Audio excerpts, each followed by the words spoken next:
बिस्मिल्लाहिर्रहमानिर्रहीम। अस्सलाम वालेकुम नाज़रीन, मैं हूँ साकिब बशीर। आज एक नए वीलाग के साथ और एक मुख्तलिफ किस्म का ये हमारा वीलाग होगा। तकरीबन 4 रोज़ से आप सोशल मीडिया पर, ख़ास तौर पर ट्विटर पर ट्रेंड्स देख रहे होंगे। एयर ब्लू एक कपल का वाक़या था, कोई नाजेबा हरकत हो रही थी, उसके खिलाफ कंप्लेंट दायर हुई, उसके खिलाफ खबर लगी एक्सप्रेस ट्रिब्यून पर, और वो देखते ही देखते वायरल हो गई और हर तरफ उस पे जो है वो डिस्कशन शुरू हो गई। फिर सोशल मीडिया से होते हुए, मेन स्ट्रीम मीडिया से होते हुए इंटरनेशनल मीडिया की वेबसाइट्स पर आ गई और उस पर तरह तरह के जो है वो तबसरे भी हुए, हमारी सोसाइटी डिवाइड भी हुई।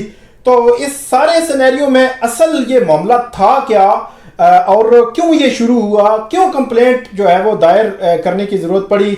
हमारे साथ मौजूद हैं इस सारे मामले में कंप्लेनेंट हैं एडवोकेट बलाल फारूक अलवी साहब, जो कराची से इस्लामाबाद आ रहे थे अपनी फैमिली के साथ। तो हम अलवी साहब आपका बहुत शुक्रिया। हम इनसे पूछेंगे कि असल मामला था क्या, बैशिंग से कहीं परेशान तो नहीं हो गए, इसके अलावा मीम्स बनी इनकी, तरह तरह की बातें की गई, मजाक किया गया, कहीं फैमिली या ये परेशान तो नहीं हुए। तो जोड़े ने क्या हद क्रॉस कर दी थी कि इनको शिकायत करना पड़ी, और इसके अलावा जो 5 साल का बच्चा था इनके साथ, उसके ने क्यों सवाल किया इनसे, और इसके अलावा हम बात करेंगे कि वो जो जोड़ा था वो शादीशुदा था या नहीं था, और कानून जो है सारे सिनेरियो में क्या कहता है। और जो डिस्कशंस करने वाले लोग थे, वकार जका ने कुछ अजीबो गरीब किस्म की बातें की, हसन निसार साहब से ने भी बात की, अंसार अब्बासी साहब ने कॉलम लिखा, इसी तरह एक औरत प्रोग्राम आता है उन्होंने भी बात की, फेसबुक, ट्विटर, इंस्टाग्राम पे भी बहुत इस हवाले से बात हुई।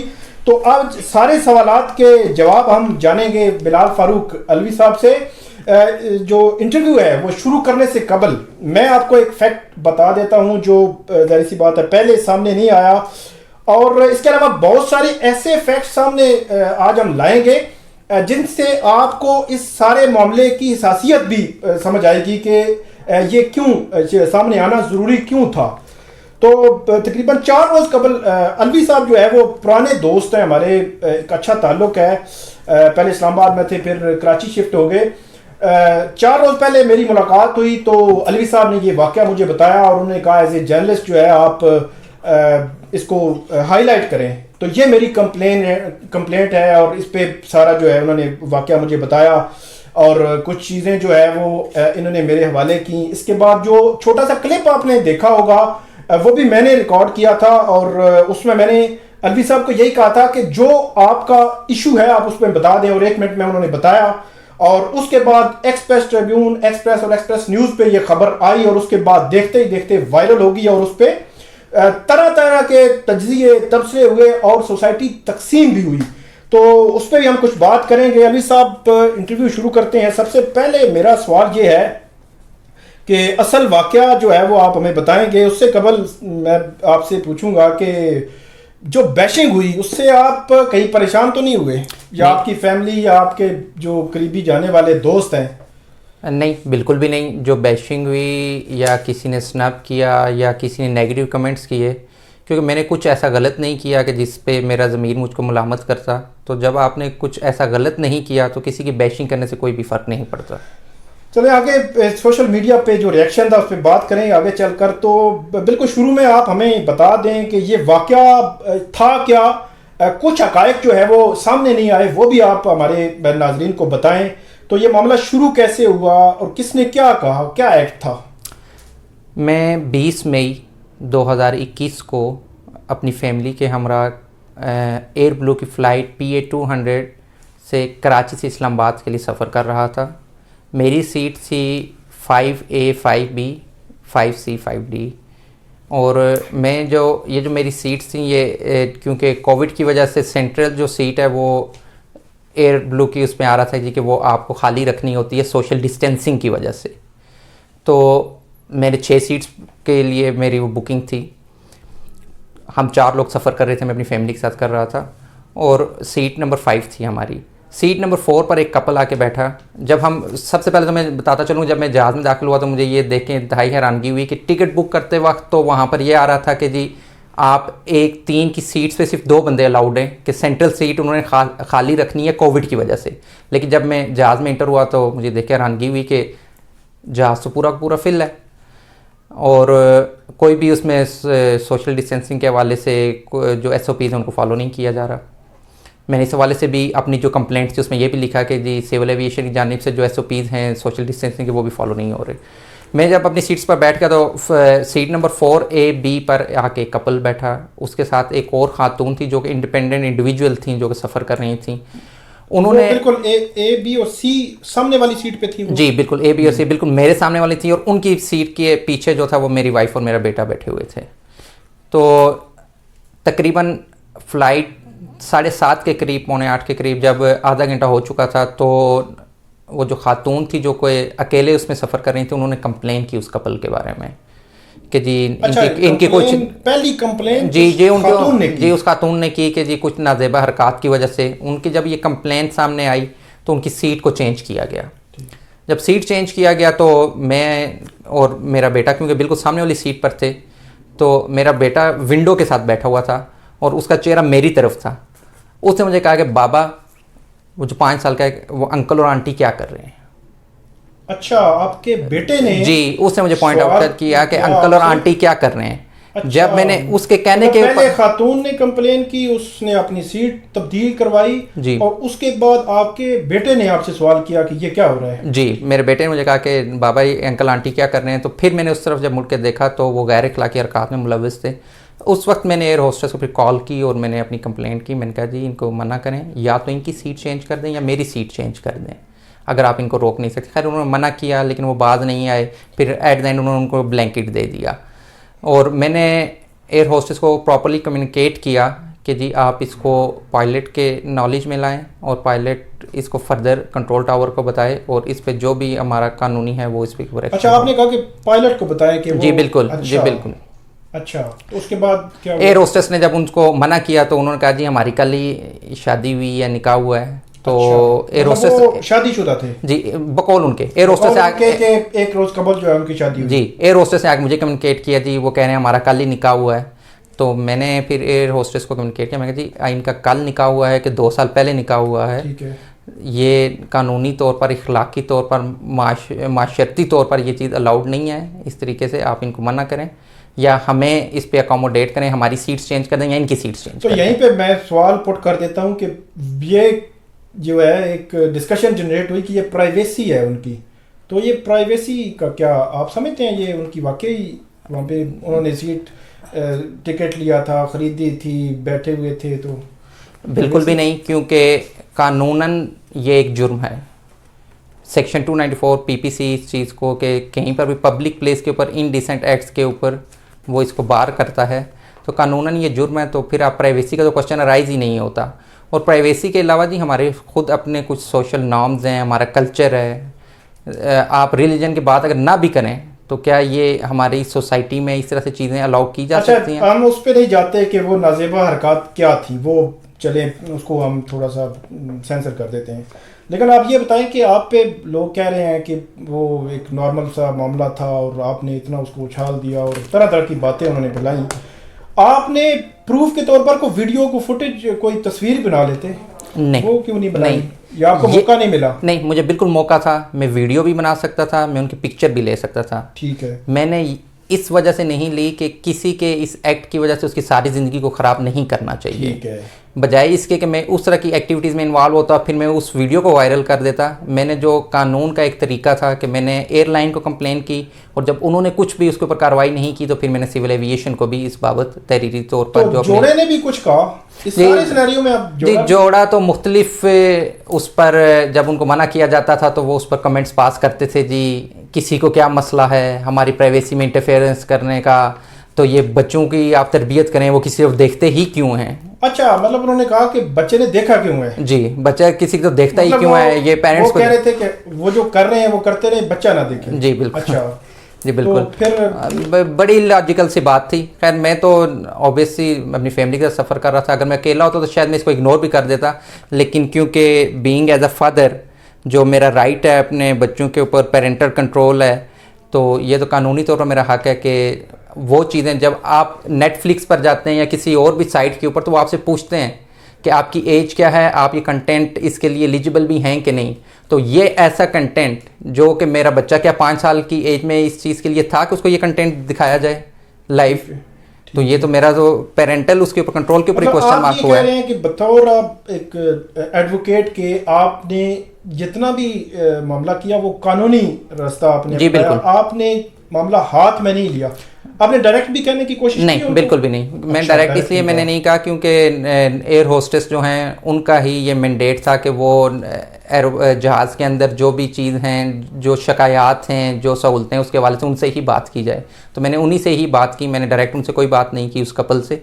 और फर्दर भी मैं अगर चाहता तस्वीर बना सकता था, वीडियो बना सकता था, मैंने वो भी नहीं बनाई क्योंकि कानून को उसके अपने तौर से ही जिस तरीके से कोर्स है उसको अपने एक्शन में आना चाहिए, और मैंने वही किया कि मैंने कंप्लेंट दर्ज कराई। तो उसके बाद जो एयर ब्लू पे या सिविल एविएशन वाली जो कंप्लेन है वो आपने कैसे दर्ज कराई, कब कराई? मैंने एयर ब्लू का तो जो कमेंट्स वाला जो उनका पास आता है मैंने उस पर उसी वक्त ही लिख दिया, और साथ ही मैंने उनको कह भी दिया था कि जी इसका लीगल कोर्स ये है। मैंने वर्बली भी कम्युनिकेट किया, इन राइटिंग भी, लेकिन साथ ही मैंने उनका कहा कि मैं 2 से 3 दिन आपका इंतजार करूंगा, अदरवाइज मैं फिर सिविल एविएशन के पास जाऊंगा क्योंकि आपका रेगुलेटर सिविल एविएशन है, तो ताकि सिविल एविएशन इसके ऊपर एक्शन ले और फर्दर कभी फ्यूचर में किसी भी फैमिली को उस एम्बैरसिंग सिचुएशन से ना गुजरना पड़े जिससे मुझे गुजरना पड़ा। तो सिविल एविएशन में आपने जो कंप्लेंट डाली है उस पर कोई रिप्लाई आया? नहीं, उस पर कोई रिप्लाई नहीं आया मुझे। और एयर ब्लू पे आपने जो लिखा था उस नहीं, कुछ भी नहीं। उसके मतलब एयर ब्लू और सिविल एविएशन में जो कुछ आपने लिखा उस पर कोई रिप्लाई नहीं आया, लेकिन पूरे पाकिस्तान का रिप्लाई तो आ गया है। तो वो हम बात करते हैं अब के जो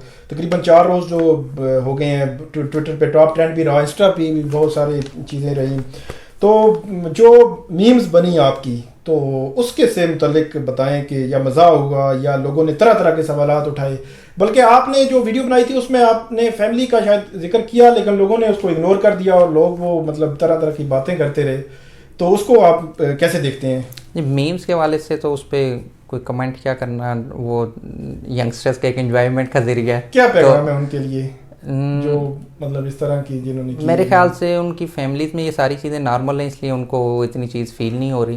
तो अच्छा, वो उनको लेट्स गो फॉर इट, उनको उसके मुताबिक ही चलना चाहिए। तो आपके मद्देनजर कानून क्या था? मतलब आपने कहा जी मुझे कानून भी पता था इसलिए मैंने सारा किया, तो ये क्या सिविल एविएशन कोई देखें, जो पाकिस्तान पिनल कोड है उसका सेक्शन 294 इसको एक तो बार करता है। दूसरा सिविल एविएशन रूल्स ये कहते हैं कि आपकी जो भी डोमेस्टिक फ़्लाइट होगी उसके ऊपर आपका लॉ ऑफ द लैंड यानी पाकिस्तानी कानून उसके ऊपर अप्लाई होगा। कोई भी जुर्म, कोई भी एक्ट ऐसा होता है प्लान के ऊपर, तो उसके ऊपर पाकिस्तानी कवानीन नाफिजुल अमल हैं। इसके साथ साथ टोक्यो कन्वेंशन है 1963 का, जो ये कहता है कि किसी भी इंटरनेशनल फ़्लाइट के दौरान में जिस एयर स्पेस में जहाज़ होगा वहाँ का लॉ ऑफ द लैंड उस फ्लाइट के ऊपर एट दैट मोमेंट एप्लीकेबल होगा। ठीक है, तो ये है कानूनी। तो आपकी नज़र में क्या कानून है? लोग तो सोशल मीडिया पे मैंने देखा है बहुत सारी जो इंटेलेक्चुअल्स हैं, कोई दानश्वर हैं या ट्विटर पे बड़े बड़े जो जर्नलिस्ट भी हैं इवन, तो वो क्वेश्चन कर रहे थे कि ये तो मतलब एक तरफ इतनी वायलेंस होती है तो उसको तो नहीं रोका जाता, तो एक तरफ अगर रोमांस कोई कर रहा है तो आप उसको क्या आप उसके खिलाफ कंप्लेंट लेके आ गए हैं? अगर कहीं पर वायलेंस होता है तो वो भी गलत है, उसको भी रोकना चाहिए। और मैं आपको यकीन से कहता हूँ कि अगर मैं अपनी फैमिली के साथ सफ़र कर रहा हूँ या अकेला भी सफ़र कर रहा हूँ, तो अगर वायलेंस हो रहा हो मेरे सामने, अगर कोई कपल, अगर कोई मर्द औरत के ऊपर हाथ उठा रहा है या तशद्दुद कर रहा है, तो मैं उसके ऊपर भी कंप्लेंट करता। अच्छा। इसके साथ साथ ये चीज़ कहना जी कि क्योंकि वायलेंस के ऊपर कोई कंप्लेन नहीं करता तो इसके ऊपर ना करे। अगर कोई एक गलत करता है तो दूसरी गलती की वो जस्टिफिकेशन नहीं बन जाता। अच्छा, मतलब आप ये कहते हैं कि एक या 5-4 जो अगर कोई गलतियां कर रहा है तो छठी भी नहीं होनी चाहिए, मतलब उसकी जस्टिफिकेशन नहीं है। जस्टिफिकेशन नहीं है जी, बिल्कुल। ये जो मतलब उसको नहीं कहा जा सकता। तो इस पर बात करते हैं थोड़ा, जो इसमें सोसाइटी डिवाइड भी हुई, ख़ासतौर पे जो जियो का रिपोर्ट कार्ड था उसमें हसन निसार साहब ने भी बात की, बेनज़ीर शाह साहब हैं वो एनालिस्ट, वो बैठती हैं, वो उन्होंने बात की, वकार ज़का ने बड़ी अजीब सी वो बातें की, इस तरह अर्शाद भट्टी साहब ने, अंसार अब्बासी साहब ने भी इस पर कॉलम लिखा और बड़ा जो है हुआ। तो ये सबसे पहले आप बताइएगा वकार ज़का ने जो बात की उस पर कोई आप कमेंट करना चाहें या दीगर लोगों पे?